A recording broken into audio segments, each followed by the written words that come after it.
Dharmanagar police ने heroin के साथ एक शख्स को किया गिरफ्तार।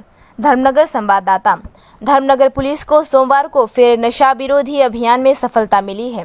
धर्मनगर पुलिस ने खुफिया सूत्रों के आधार पर राजबारी इलाके में छापेमारी की थी। छापेमारी के दौरान शाहिस अहमद नाम के एक युवक को गिरफ्तार किया गया।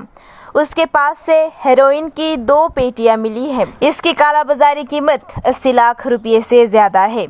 उनका घर असम के पाथरकंडी में है। धर्मनगर पुलिस स्टेशन के ओसी शिबू रंजन दे ने कहा कि पूछताछ से और भी गुप्त जानकारियां सामने आएगी।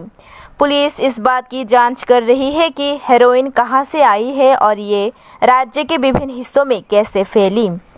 पुलिस एनडीपी की धारा के तहत मामला दर्ज कर जांच कर रही है। पुलिस कल उसे कोर्ट के हवाले करेगी।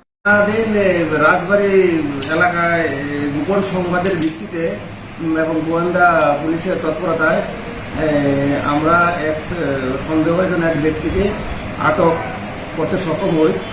তার কাছ থেকে 2টি case suspected to be heroin আমরা উদ্ধার করি এবং একটা মোবাইল পাই।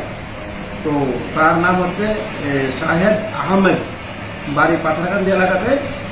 হ্যাঁ, তো এগুলি প্রায় বাজার মূল্য হবে প্রায় 70 থেকে 80 টাকার মতো। এবং এই বিষয়ে আমরা একটা কেস স্পেসিফিক কেস নিচ্ছি, এনডিপি সেক্টরে তাকে মোটে ফরওয়ার্ড করা হয়।